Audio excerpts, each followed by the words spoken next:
Galapagos is definitely the best conserved tropical archipelago in the world. So that makes really a unique place in the world. It's not just about its beauty, it's not just about it's a famous touristic place, but it's mainly about Galapagos is a unique functional ecosystem.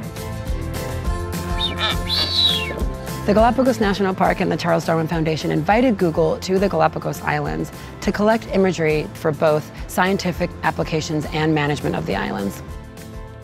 Surprisingly, the Galapagos have not been that well mapped in the past. There has always been satellite imagery, of course, but to now take that next step and to work with Google to provide better mapping for Galapagos is something that's very, very important for our work and much appreciated.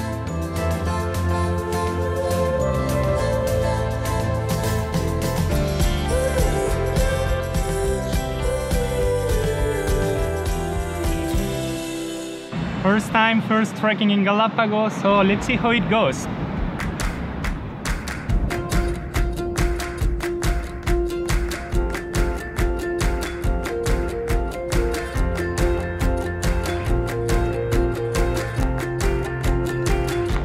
We usually see this kind of turtles here, and actually these tortoises are born in captivity. They are part of the reintroduction program of the Galapagos National Park.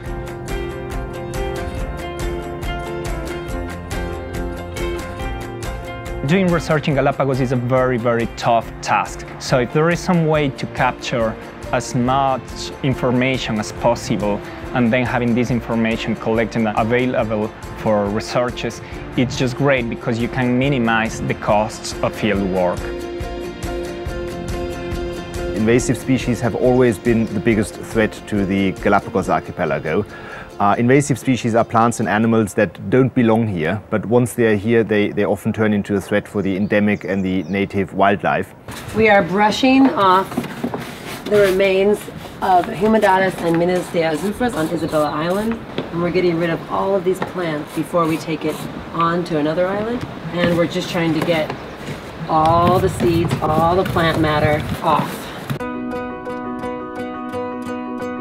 Galapagos is one of those places that if you were to take anybody underwater, this is the location in the world that you would take someone. So it's very, very important that we reveal this well. It started off as a project to reveal the oceans to the world. Google is a critical partner for us because there's really no point in doing the science unless you do the engagement and get people aware of what's actually happening underwater. We've seen a 50% drop in coral coverage over the last 50 years. So if we want to do something about what's going on in the oceans, we really need to take people virtual diving.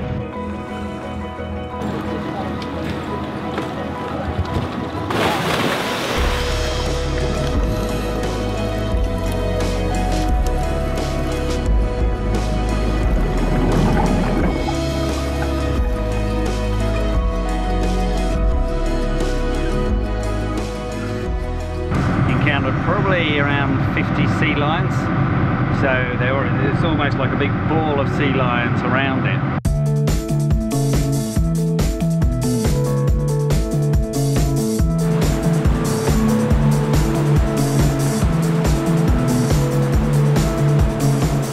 Probably about 6:30 in the morning, and we are about to take the trekkers out and attach it to the front of the boat and collect some of the shoreline of the Plaza Islands. We're hoping to help the Charles Darwin Foundation and the Galapagos National Park Service get validation data and imagery to really prove what kind of vegetation, what kind of birds are in certain areas of the island.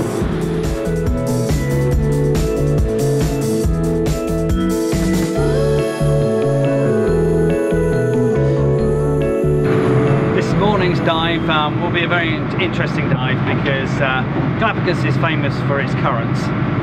And really we don't know what to expect, so you can get some really vicious currents coming round seamounts, etc., and over the top and even pushing you down, so you've got to be very careful on these kind of dives, especially when you're in very deep water. Today we are heading to Mosquera, which is a sandbar between the island of Santa Cruz and the island of Paltra.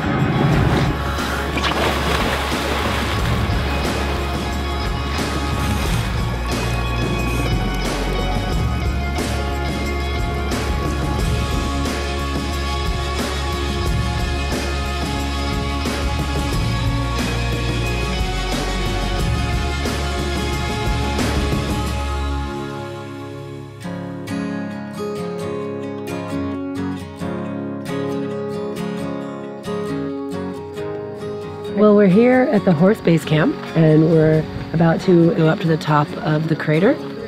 Very excited. Gonna be a good day.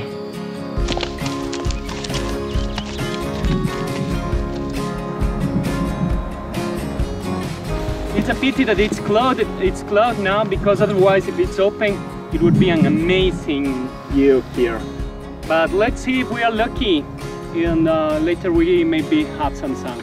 Please. Well, just about 5 minutes ago, this was completely cleared.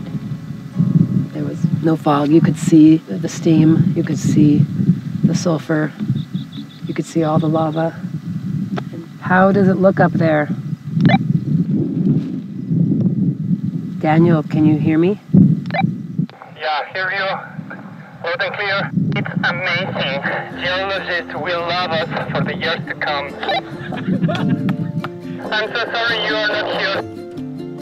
We're gonna visit in Street View.